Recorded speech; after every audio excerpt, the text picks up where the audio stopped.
wise. When thy impurities are blown away, and thou art free from guilt, thou wilt not enter again into birth and decay. Let a wise man blow off the impurities of his self, as a smith blows off the impurities of silver one by one, little by little, and from time to time. As the impurity which springs from the iron, when it springs from it, destroys it, thus do a transgressor's own works lead him to the evil path. The taint of prayers is non-repetition. The taint of houses, non-repair. The taint of the body is sloth. The taint of a watchman, thoughtlessness. Bad conduct is the taint of woman. Greediness, the taint of a benefactor. Tainted are all evil ways in this world, and in the next. But there is a taint worse than all taints. Ignorance is the greatest taint. O mendicants, throw off that taint and become taintless.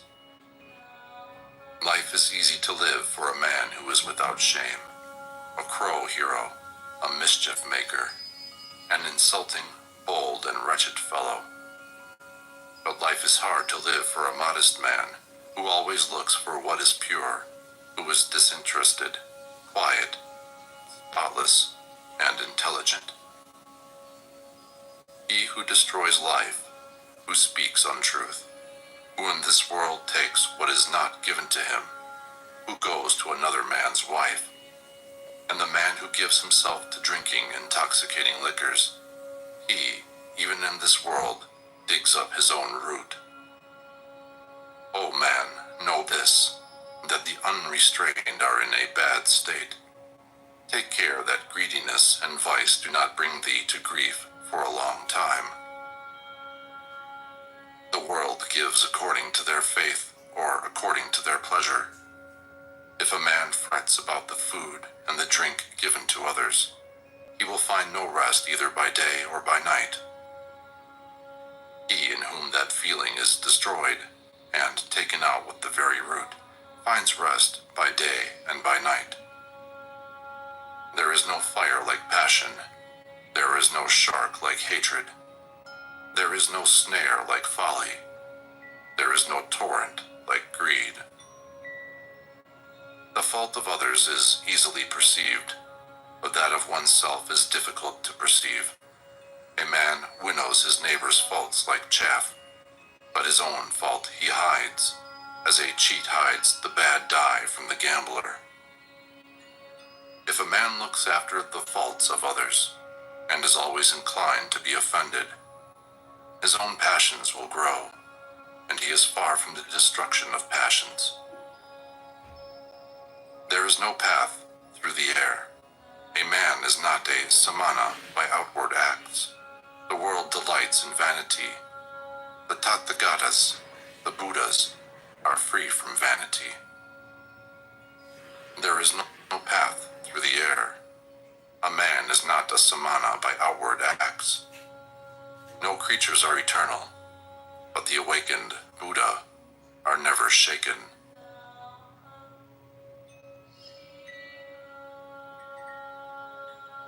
19.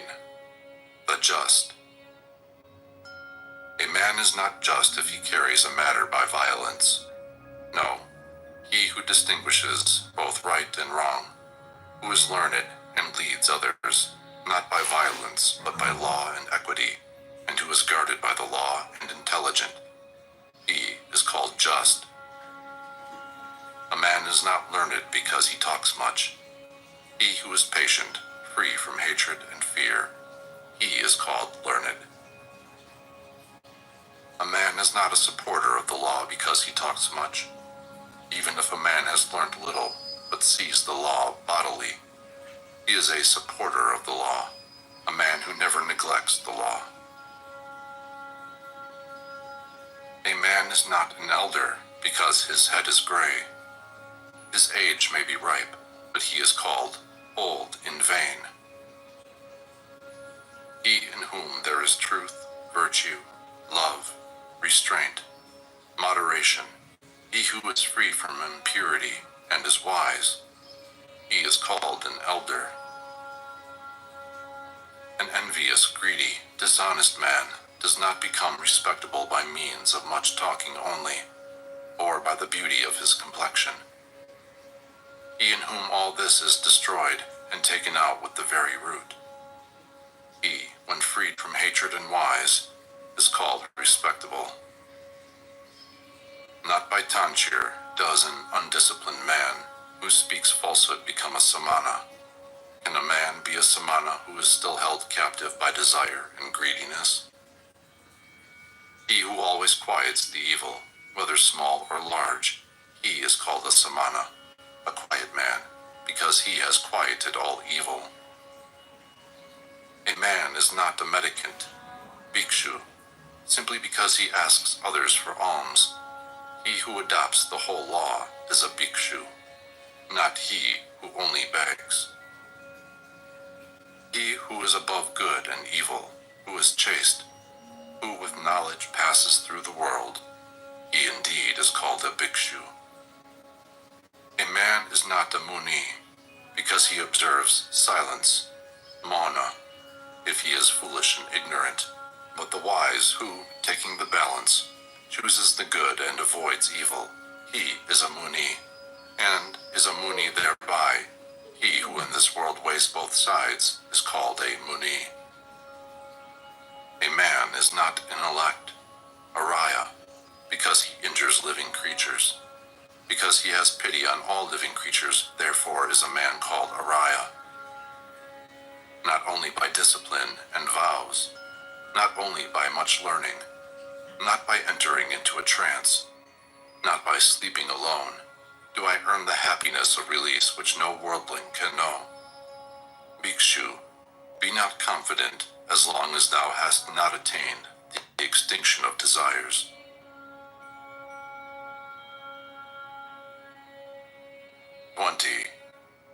The way. The best of ways is the eightfold, the best of truths, the 4 words, the best of virtues, passionlessness, the best of men, he who has eyes to see. This is the way. There is no other that leads to the purifying of intelligence. Go on this way. Everything else is the deceit of Mara, the tempter. If you go on this way, you will make an end of pain. The way was preached by me when I had understood the removal of the thorns in the flesh. You yourself must make an effort. The Tathagatas, Buddhas, are only preachers. The thoughtful who enter the way are freed from the bondage of Mara. All created things perish. He who knows and sees this becomes passive in pain. This is the way to purity. All created things are grief and pain. He who knows and sees this becomes passive in pain. This is the way that leads to purity. All forms are unreal. He who knows and sees this becomes passive in pain. This is the way that leads to purity. He who does not rouse himself when it is time to rise, who, though young and strong, is full of sloth, whose will and thought are weak, that lazy and idle man will never find the way to knowledge. Watching his speech, well restrained in mind, let a man never commit any wrong with his body. Let a man but keep these 3 roads of action clear, and he will achieve the way which is taught by the wise. Through zeal, knowledge is gotten. Through lack of zeal, knowledge is lost. Let a man who knows this double path of gain and loss thus place himself that knowledge may grow. Cut down the whole forest of lust, not a tree only. Danger comes out of the forest of lust. When you have cut down both the forest of lust and its undergrowth, then, bhikshus, you will be rid of the forest and free. So long as the love of man towards women, even the smallest, is not destroyed, so long is his mind in bondage, as the calf that drinks milk is to its mother. Cut out the love of self, like an autumn lotus, with thy hand. Cherish the road of peace. Nirvana has been shown by Sugata, Buddha. Here I shall dwell in the rain, here, in winter and summer. Thus the fool meditates, and does not think of his death. Death comes and carries off that man, praised for his children and flocks, his mind distracted, as a flood carries off a sleeping village. Sons are no help, nor a father, nor relations. There is no help from kinsfolk for one whom death has seized. A wise and good man who knows the meaning of this should quickly clear the way that leads to nirvana. 21. Miscellaneous. If by leaving a small pleasure one sees a great pleasure, let a wise man leave the small pleasure and look to the great. He who, by causing pain to others, wishes to obtain pleasure for himself, he, entangled in the bonds of hatred, will never be free from hatred. What ought to be done is neglected. What ought not to be done is done. The desires of unruly, thoughtless people are always increasing. But they whose whole watchfulness is always directed to their body, who do not follow what ought not to be done, and who steadfastly do what ought to be done, the desires of such watchful and wise people will come to an end. A true Brahmana goes scatheless, though he have killed father and mother, and 2 valiant kings, though he has destroyed a kingdom with all its subjects. A true Brahmana goes scatheless, though he have killed father and mother, and 2 holy kings, and an eminent man besides. The disciples of Gautama, Buddha, are always well awake, and their thoughts day and night are always set on Buddha. The disciples of Gautama are always well awake, and their thoughts day and night are always set on the law. The disciples of Gautama are always well awake, and their thoughts day and night are always set on the church. The disciples of Gautama are always well awake, and their thoughts day and night are always set on their body. The disciples of Gautama are always well awake, and their mind day and night always delights in compassion. The disciples of Gautama are always well awake, and their mind day and night always delights in meditation. It is hard to leave the world to become a friar. It is hard to enjoy the world. Hard is the monastery, painful are the houses, painful it is to dwell with equals to share everything in common, and the itinerant mendicant is beset with pain. Therefore let no man be an itinerant mendicant, and he will not be beset with pain. Whatever place a faithful, virtuous, celebrated, and wealthy man chooses, there he is respected. Good people shine from afar, like the snowy mountains. Bad people are not seen, like arrows shot by night. He alone who, without ceasing, practices the duty of sitting alone and sleeping alone, he, subduing himself, will rejoice in the destruction of all desires alone, as if living in a forest.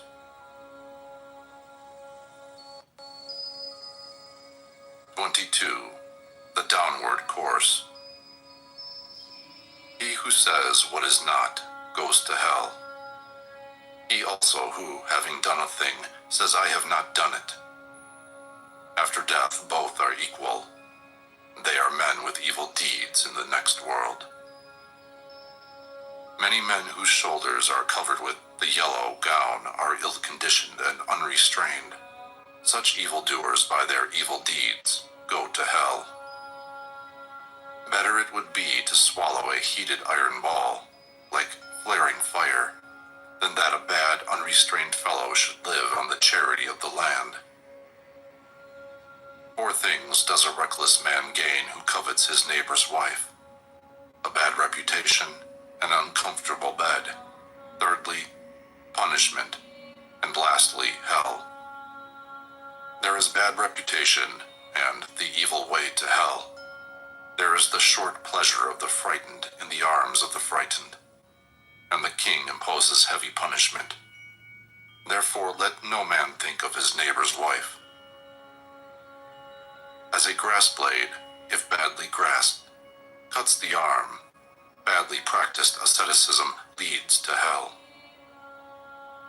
An act carelessly performed, a broken vow, and hesitating obedience to discipline, all this brings no great reward. If anything is to be done, let a man do it. Let him attack it vigorously. A careless pilgrim only scatters the dust of his passions more widely. An evil deed is better left undone, for a man repents of it afterwards. A good deed is better done, for having done it, one does not repent. Like a well-guarded frontier fort, with defenses within and without, so let a man guard himself. Not a moment should escape, for they who allow the right moment to pass suffer pain when they are in hell. They who are ashamed of what they ought not to be ashamed of, and are not ashamed of what they ought to be ashamed of, such men, embracing false doctrines, enter the evil path. They who fear when they ought not to fear, and fear not when they ought to fear, such men, embracing false doctrines, enter the evil path. They who forbid when there is nothing to be forbidden, and forbid not when there is something to be forbidden, such men, embracing false doctrines, enter the evil path. They who know what is forbidden as forbidden, and what is not forbidden as not forbidden, such men, embracing the true doctrine, enter the good path.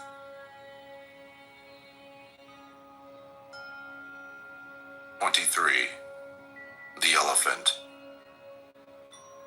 Silently shall I endure abuse as the elephant in battle endures the arrow sent from the bow, for the world is ill-natured. They lead a tamed elephant to battle. The king mounts a tamed elephant. The tamed is the best among men, he who silently endures abuse. Mules are good if tamed, and noble Sindhu horses, and elephants with large tusks. But he who tames himself is better still. For with these animals does no man reach the untrodden country, nirvana, where a tamed man goes on a tamed animal, on his own well-tamed self. The elephant called Dinapalaka, his temples running with sap and difficult to hold, does not eat a morsel when bound. The elephant longs for the elephant grove. If a man becomes fat and a great eater, if he is sleepy and rolls himself about, that fool, like a hog fed on wash, is born again and again. This mind of mine went formerly wandering about as it liked, as it listed, as it pleased, but I shall now hold it in thoroughly, as the rider who holds the hook holds in the furious elephant. Be not thoughtless, watch your thoughts. Draw yourself out of the evil way, like an elephant sunk in mud. If a man find a prudent companion who walks with him, is wise and lives soberly, he may walk with him, overcoming all dangers, happy but considerate. If a man find no prudent companion who walks with him, is wise and lives soberly, let him walk alone, like a king who has left his conquered country behind, like an elephant in the forest. It is better to live alone. There is no companionship with a fool. Let a man walk alone. Let him commit no sin, with few wishes, like an elephant in the forest. If an occasion arises, friends are pleasant. Enjoyment is pleasant, whatever be the cause. A good work is pleasant in the hour of death. The giving up of all grief is pleasant. Pleasant in the world is the state of a mother. Pleasant the state of a father. Pleasant the state of a samana. Pleasant the state of a brahmana. Pleasant is virtue lasting to old age. Pleasant is a faith firmly rooted. Pleasant is attainment of intelligence. Pleasant is avoiding of sins.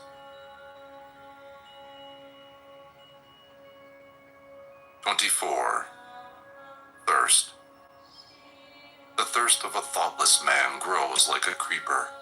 He runs from life to life like a monkey seeking fruit in the forest. Whomsoever this fierce thirst overcomes, full of poison, in this world his sufferings increase like the abounding piranha grass. He who overcomes this fierce thirst, difficult to be conquered in this world, sufferings fall from him like water drops from a lotus leaf. This salutary word I tell you, do ye as many as are here assembled. Dig up the root of thirst, as he who wants the sweet-scented Usira root must dig up the piranha grass, that Mara, the tempter, may not crush you again and again, as the stream crushes the reeds. As a tree, even though it has been cut down, is firm so long as its root is safe, and grows again, thus, unless the feeders of thirst are destroyed, the pain of life will return again and again. He whose thirst running towards pleasure is exceeding strong in the 36 channels, the waves will carry away that misguided man, his desires which are set on passion. The channels run everywhere. The creeper of passion stands sprouting. If you see the creeper springing up, cut its root by means of knowledge. A creature's pleasures are extravagant and luxurious.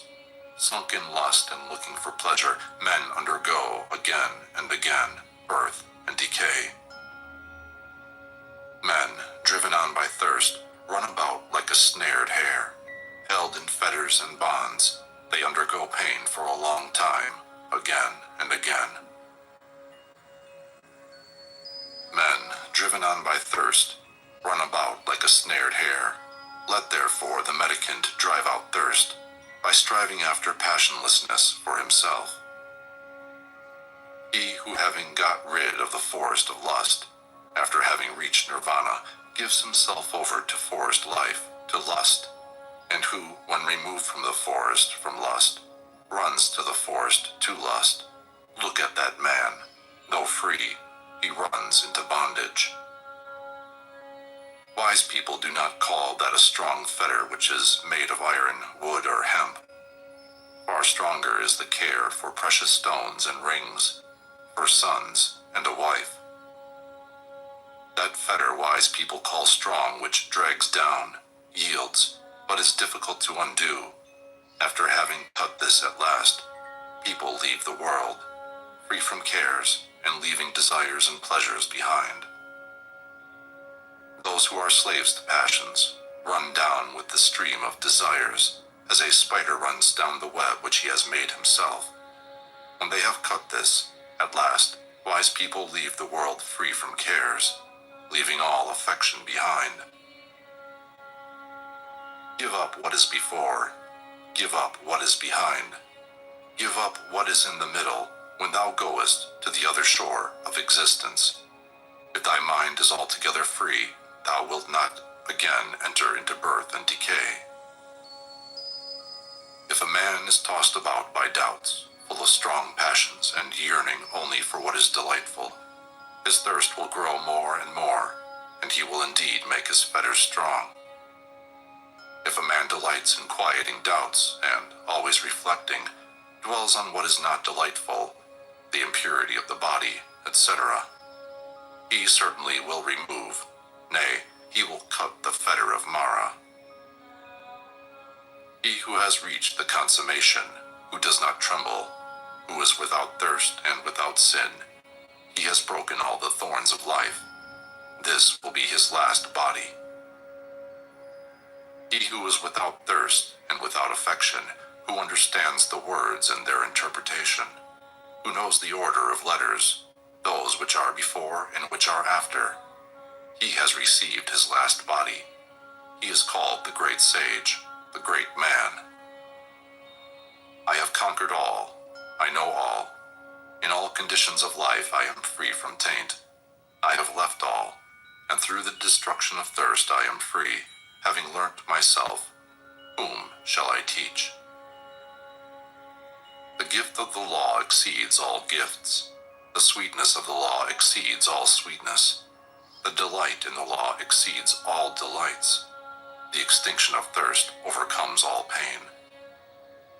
Pleasures destroy the foolish, if they look not for the other shore. The foolish by his thirst for pleasure destroys himself, as if he were his own enemy.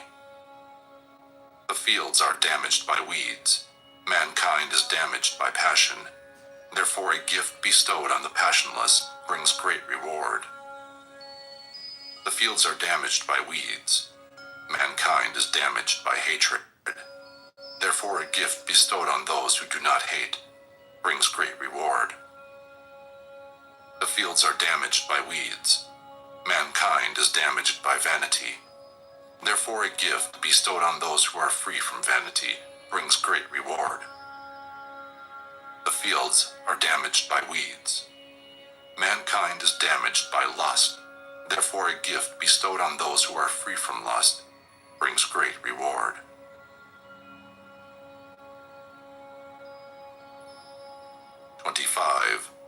The Bhikshu, mendicant. Restraint in the eye is good. Good is restraint in the ear. In the nose, restraint is good. Good is restraint in the tongue. In the body, restraint is good. Good is restraint in speech. In thought, restraint is good. Good is restraint in all things. A bhikshu, restrained in all things, is freed from all pain. He who controls his hand, he who controls his feet, he who controls his speech, he who is well controlled, he who delights inwardly, who is collected, who is solitary and content, him they call bhikshu. The bhikshu who controls his mouth, who speaks wisely and calmly, who teaches the meaning and the law, his word is sweet.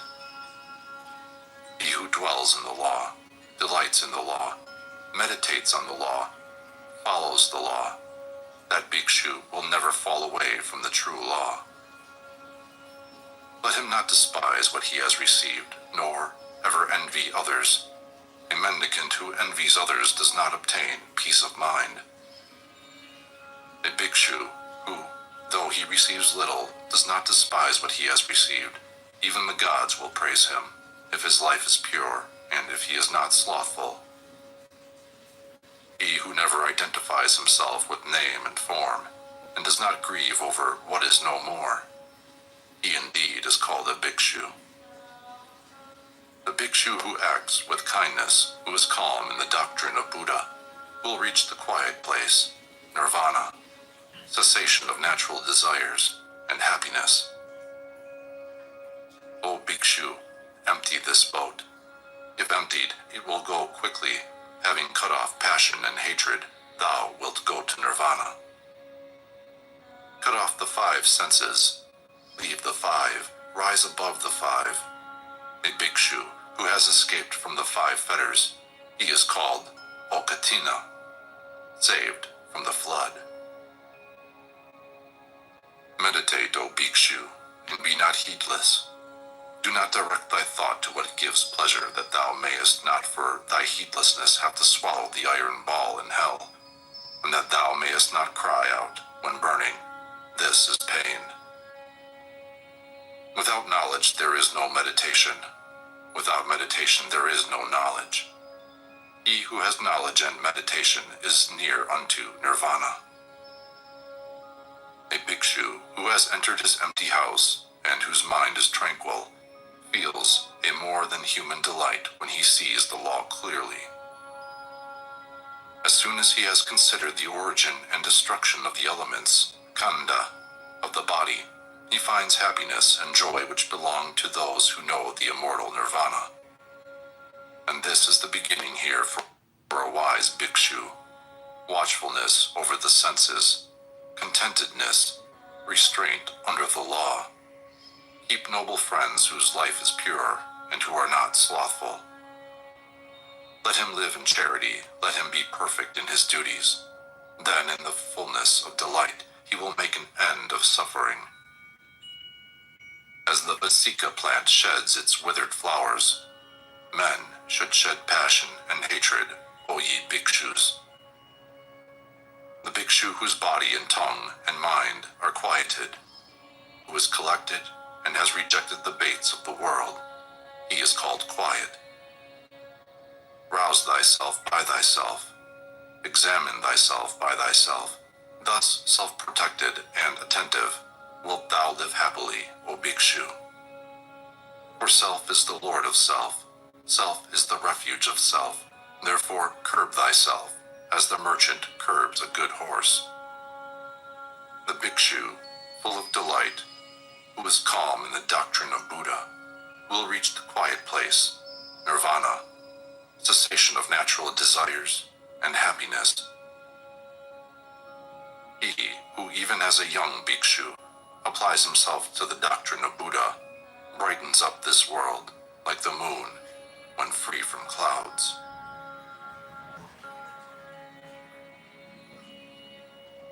(26) The Brahmana, Arhat. Stop the stream valiantly. Drive away the desires, O Brahmana. When you have understood the destruction of all that was made, you will understand that which was not made. If the Brahmana has reached the other shore in both laws, in restraint and contemplation, all bonds vanish from him who has obtained knowledge. He for whom there is neither this nor that shore, nor both him, the fearless and unshackled, I call indeed a Brahmana. He who is thoughtful, blameless, settled, dutiful, without passions, and who has attained the highest end, him I call indeed a Brahmana. The sun is bright by day, the moon shines by night. The warrior is bright in his armor. The Brahmana is bright in his meditation.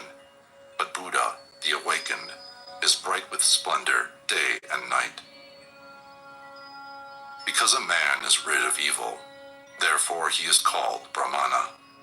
Because he walks quietly, therefore he is called Samana.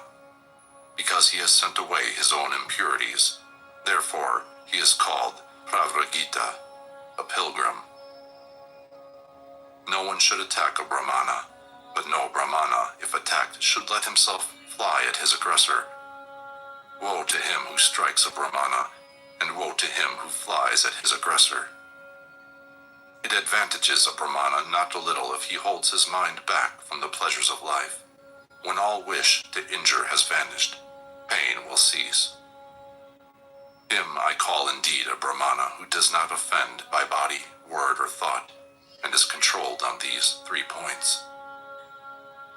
After a man has once understood the law as taught by the well-awakened Buddha, let him worship it carefully, as the Brahmana worships the sacrificial fire.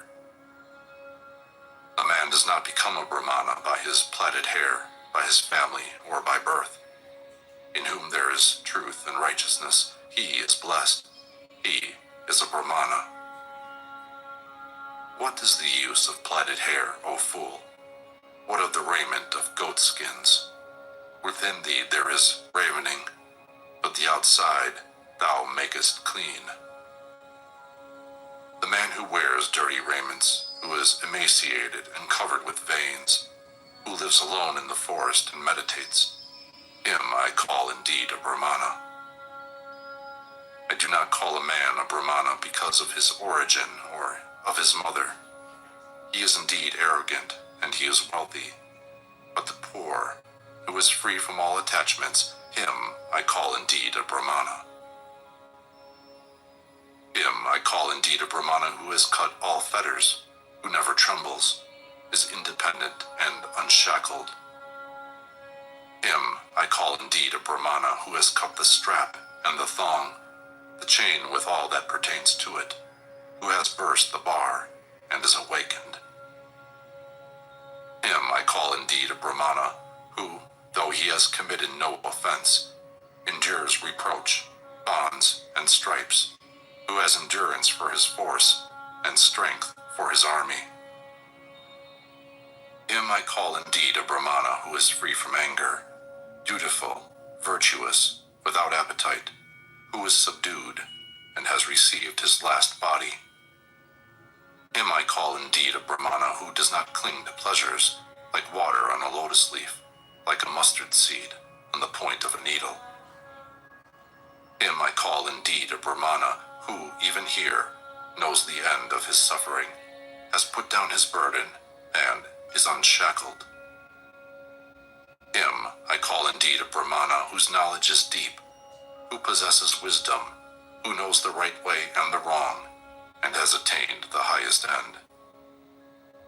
Him I call indeed a Brahmana who keeps aloof both from laymen and from mendicants, who frequents no houses and has but few desires. Him I call indeed a Brahmana who finds no fault with other beings, whether feeble or strong, and does not kill nor cause slaughter. Him I call indeed a Brahmana who is tolerant with the intolerant, mild with the fault-finders, and free from passion among the passionate. Him I call indeed a Brahmana from whom anger and hatred, pride and envy have dropped like a mustard seed from the point of a needle. Him I call indeed a Brahmana who utters true speech, instructive and free from harshness, so that he offend no one. Him I call indeed a Brahmana who takes nothing in the world that is not given him, be it long or short, small or large, good or bad. Him I call indeed a Brahmana who fosters no desires for this world or for the next, has no inclinations, and is unshackled. Him I call indeed a Brahmana who has no interests, and when he has understood the truth, does not say, how, and who has reached the depth of the immortal. Him I call indeed a Brahmana who in this world is above good and evil, above bondage of both, free from grief from sin, and from impurity. Him I call indeed a Brahmana who is bright like the moon, pure, serene, undisturbed, and in whom all gaiety is extinct. Him I call indeed a Brahmana who has traversed this miry road, the impassable world and its vanity, who has gone through and reached the other shore, is thoughtful, guileless, free from doubts, free from attachment, and content. Him I call indeed a Brahmana, who in this world, leaving all desires, travels about without a home, and in whom all concupiscence is extinct. Him I call indeed a Brahmana who, leaving all longings, travels about without a home, and in whom all covetousness is extinct. Him I call indeed a Brahmana who, after leaving all bondage to men, has risen above all bondage to the gods, and is free from all and every bondage. Him I call indeed a Brahmana who has left what gives pleasure and what gives pain, who is cold and free from all germs of renewed life, the hero who has conquered all the worlds. Him I call indeed a Brahmana who knows the destruction and the return of beings everywhere, who is free from bondage, welfaring, Sugata, and awakened, Buddha. Him I call indeed a Brahmana whose path the gods do not know, nor spirits, Gandharvas, nor men whose passions are extinct, and who is an arhat, venerable. Him I call indeed a Brahmana who calls nothing his own, whether it be before, behind, or between, who is poor and free from the love of the world. Him I call indeed a Brahmana, the manly, the noble, the hero, the great sage, the conqueror, the impassible, the accomplished, the awakened. Him I call indeed a Brahmana, who knows his former abodes, who sees heaven and hell, has reached the end of births, is perfect in knowledge, a sage, and whose perfections are all perfect.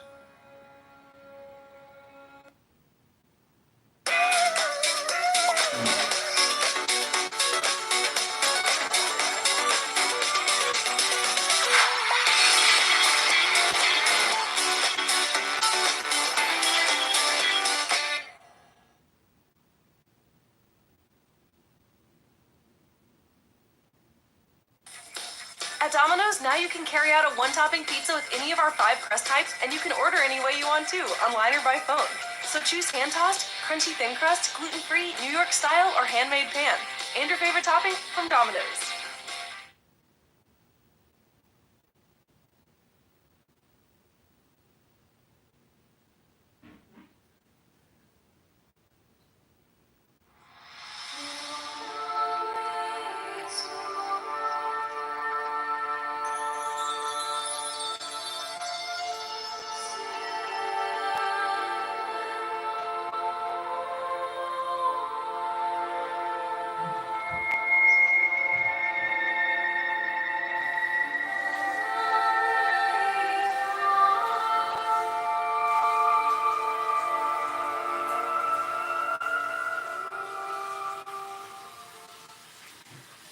The Voice of the Silence by H.P. Blavatsky.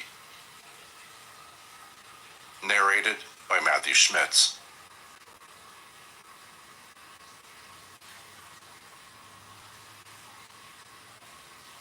Preface. The following pages are derived from the Book of the Golden Precepts, one of the works put into the hands of mystic students in the East. The knowledge of them is obligatory in that school, the teachings of which are accepted by many theosophists. Therefore, as I know many of these precepts by heart, the work of translating has been relatively an easy task for me.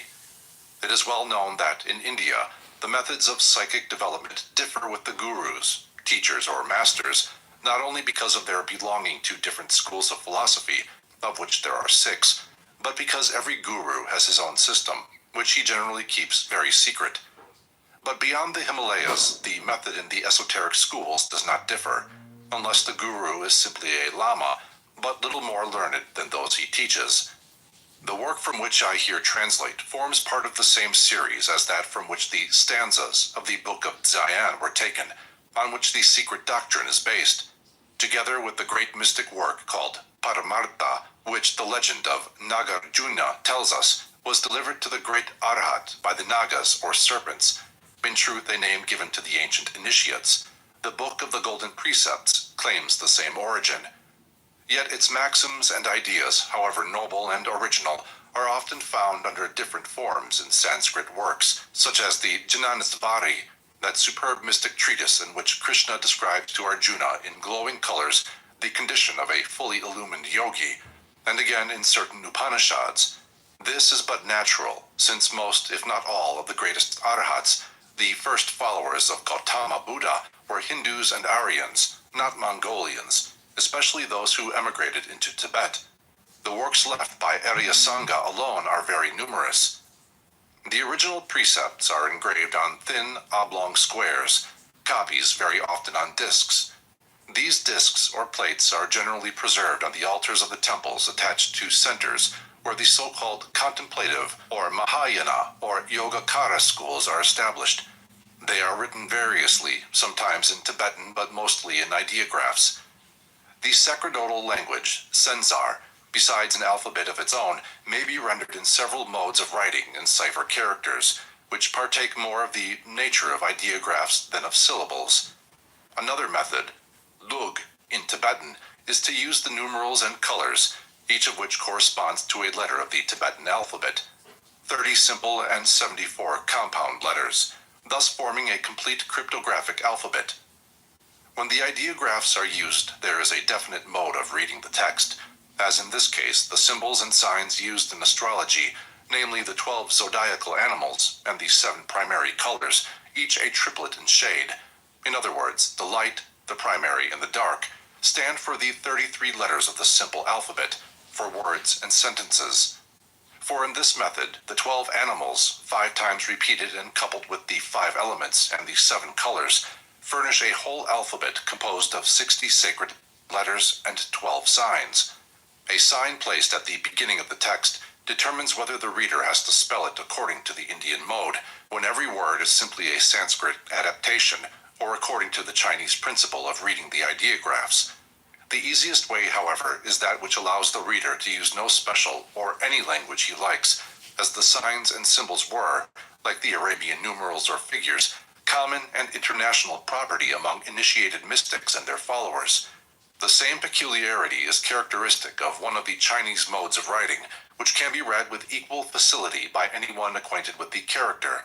For instance, a Japanese can read it in his own language as readily as a Chinaman in his. The Book of the Golden Precepts, some of which are pre-Buddhistic while others belong to a later date, contains about 90 distinct little treatises. Of these I learnt 39 by heart years ago. To translate the rest, I should have to resort to notes scattered among a too large number of papers and memoranda collected for the last 20 years, and never put in order, to make of it by any means an easy task. Nor could they be all translated and given to a world too selfish and too much attached to objects of sense to be in any way prepared to receive such exalted ethics in the right spirit. For unless man perseveres seriously in the pursuit of self-knowledge, he will never lend a willing ear to advice of this nature. And yet such ethics fill volumes upon volumes in Eastern literature, especially in the Upanishads. Kill out all desire of life, says Krishna to Arjuna. That desire lingers only in the body, the vehicle of the embodied self, not in the self, which is eternal, indestructible, which kills not, nor is it killed. The Katha Upanishad. Kill out sensation, teaches Sutta Nipata. Look alike on pleasure and pain, gain and loss, victory and defeat. Again, seek shelter in the eternal alone. Ibid. Destroy the sense of separateness, repeats Krishna under every form. The mind, or manas, which follows the rambling senses, makes the soul, or buddhi, as helpless as the boat which the wind leads astray upon the waters. The Bhagavad Gita. Therefore, it has been thought better to make a judicious selection only from those treatises which will best suit the few real mystics in the Theosophical Society, and which are sure to answer their needs. It is only these who will appreciate these words of Krishna Christos, the higher self. Sages do not grieve for the living nor the dead.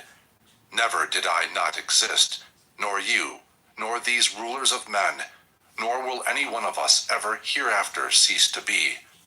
The Bhagavad Gita. In this translation, I have done my best to preserve the poetical beauty of language and imagery which characterize the original. How far this effort has been successful is for the reader to judge. H.P.B.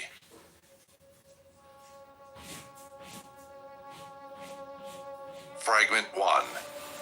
The Voice of the Silence.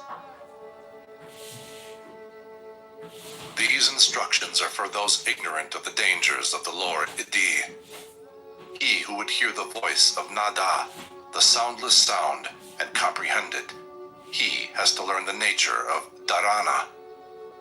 Having become indifferent to objects of perception, the pupil must seek out the Raja of the senses, the thought producer, he who awakens illusion. The mind is the great slayer of the real. Let the disciple slay the slayer. For when to himself his form appears unreal, as do on waking all the forms he sees in dreams, when he has ceased to hear the many, he may discern the one, the inner sound which kills the outer. Then only, Not till then shall he forsake the region of Asat, the false, to come unto the realm of Sat, the true. Before the soul can see, the harmony within must be attained, and fleshly eyes be rendered blind to all illusion.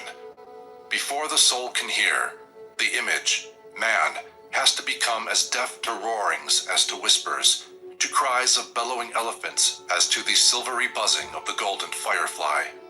Before the soul can comprehend and may remember, she must unto the silent speaker be united, just as the form to which the clay is modeled is first united with the potter's mind. For then the soul will hear and will remember, and then to the inner ear will speak the voice of the silence, and say, if thy soul smiles while bathing in the sunlight of thy life, if thy soul sings within her chrysalis of flesh and matter, if thy soul weeps inside her castle of illusion, if thy soul struggles to break the silver thread that binds her to the master, know, O disciple, thy soul is of the earth. When to the world's turmoil thy budding soul lends ear, when to the roaring voice of the great illusion thy soul responds, when frightened at the sight of the hot tears of pain, when deafened by the cries of distress, thy soul withdraws like the shy turtle within the carapace of selfhood. Learn, O disciple, of her silent God, thy soul is an unworthy shrine. When waxing stronger, thy soul glides forth from her secure retreat, and breaking loose from the protecting shrine, extends her silver thread and rushes onward. When beholding her image on the waves of space, she whispers, this is I.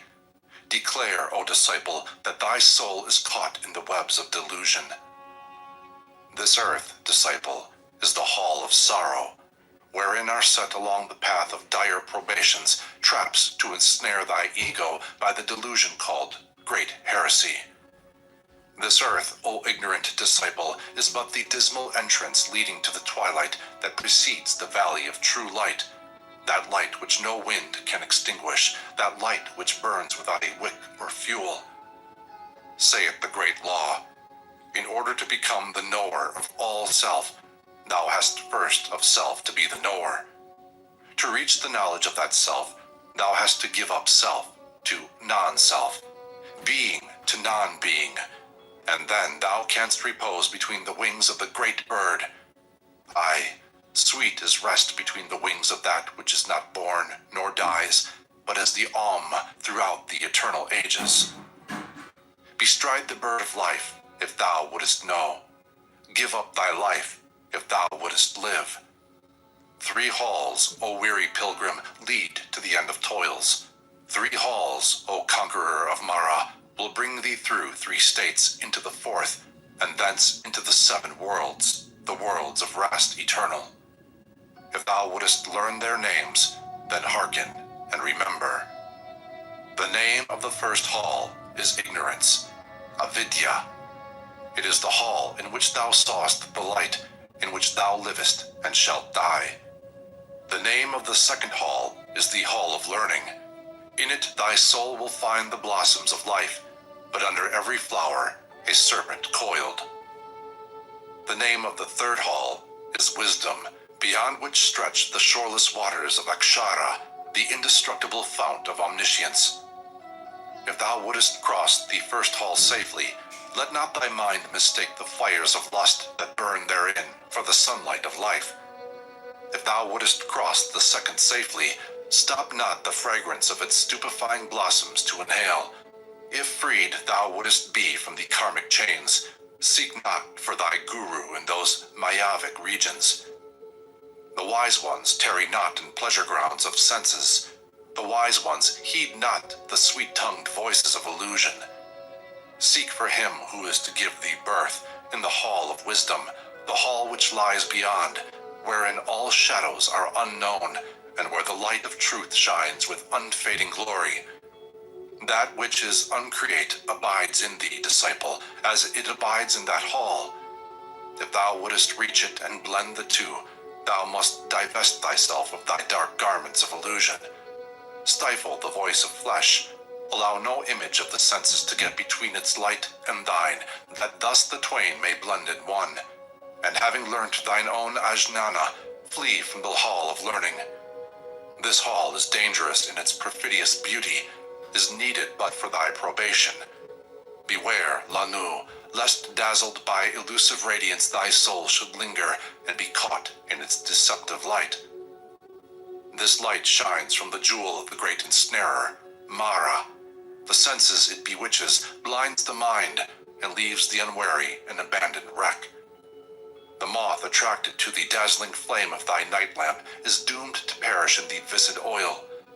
The unwary soul that fails to grapple with the mocking demon of illusion will return to earth, the slave of Mara.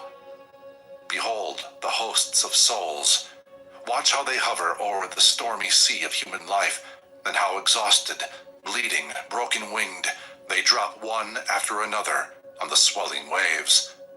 Tossed by the fierce winds, chased by the gale, they drift into the eddies and disappear within the first great vortex. If through the hall of wisdom thou wouldest reach the veil of bliss, disciple, close fast thy senses against the great dire heresy of separateness that weans thee from the rest. Let not thy heaven-born, merged in the sea of Maya, break from the universal parent, soul, but let the fiery power retire into the inmost chamber, the chamber of the heart and the abode of the world's mother. Then from the heart that power shall rise into the sixth, the middle region, the place between thine eyes, when it becomes the breath of the one soul, the voice which filleth all, thy master's voice. 'Tis only then thou canst become a walker of the sky, who treads the winds above the waves, whose step touches not the waters. Before thou settest thy foot upon the ladder's upper rung, the ladder of the mystic sounds, thou hast to hear the voice of thy inner God in 7 manners. The first is like the nightingale's sweet voice chanting a song of parting to its mate. The second comes as the sound of a silver cymbal of the Dhyanis, awakening the twinkling stars. The next is at the plaint melodious of the ocean sprite imprisoned in its shell. And this is followed by the chant of Vinya. The fifth, like sound of bamboo flute, shrills in thine ear. It changes next into a trumpet blast. The last vibrates like the dull rumbling of a thundercloud. The seventh swallows all the other sounds. They die, and then are heard no more. When the 6 are slain, and at the master's feet are laid, then is the pupil merged into the one, becomes that one, and lives therein. Before that path is entered, thou must destroy thy lunar body, cleanse thy mind-body, and make clean thy heart. Eternal life's pure waters, clear and crystal, with the monsoon tempest's muddy torrents cannot mingle. Heaven's dewdrop glittering in the morn's first sunbeam within the bosom of the lotus, when dropped on earth becomes a piece of clay. Behold, the pearl is now a speck of mire. Strive with thy thoughts unclean before they overpower thee. Use them as they will thee. For if thou sparest them, and they take root and grow, know well these thoughts will overpower and kill thee. Beware, disciple. Suffer not, even though it be their shadow, to approach. For it will grow, increase in size and power, and then this thing of darkness will absorb thy being before thou hast well realized the black foul monster's presence. Before the mystic power can make of thee a god, Lanu, thou must have gained the faculty to slay thy lunar form at will. The self of matter and the self of spirit can never meet. One of the twain must disappear. There is no place for both. Ere thy soul's mind can understand, the bud of personality must be crushed out, the worm of sense destroyed past resurrection. Thou canst not travel on the path before thou hast become that path itself. Let thy soul lend its ear to every cry of pain, like as the lotus bears its heart to drink the morning sun. Let not the fierce sun dry one tear of pain before thyself hast wiped it from the sufferer's eye. But let each burning human teardrop on thy heart, and there remain, nor ever brush it off, until the pain that caused it is removed. These tears, O thou of heart most merciful, These are the streams that irrigate the fields of charity immortal. 'Tis on such soil that grows the midnight blossom of Buddha, more difficult to find, more rare to view than is the flower of the Voge tree. It is the seed of freedom from rebirth. It isolates the Arhat from both strife and lust. It leads him through the fields of being unto the peace and bliss known only in the land of silence and non-being. Kill out desire. But if thou killest it, take heed lest from the dead it should rise again. Kill love of life, but if thou slayest Tanha, let this not be for thirst of life eternal, but to replace the fleeting by the everlasting. Desire nothing. Chafe not at karma, nor at nature's changeless laws, but struggle only with the personal, the transitory, the evanescent, and the perishable. Help nature, and work on with her, and nature will regard thee as one of her creators, and make obeisance. And she will open wide before thee the portals of her secret chambers, lay bare before thy gaze the treasures hidden in the very depths of her pure virgin bosom. Unsullied by the hand of matter, she shows her treasures only to the eye of spirit, the eye which never closes, the eye for which there is no veil in all her kingdoms. Then will she show thee the means and way, the first gate and the second, the third, up to the very seventh. And then, the goal, beyond which lie, bathed in the sunlight of the spirit, glories untold, unseen by any save the eye of the soul. There is but one road to the path. At its very end alone, the voice of the silence can be heard. The ladder by which the candidate ascends is formed of rungs of suffering and pain. These can be silenced only by the voice of virtue. Woe then to thee, disciple, if there is one single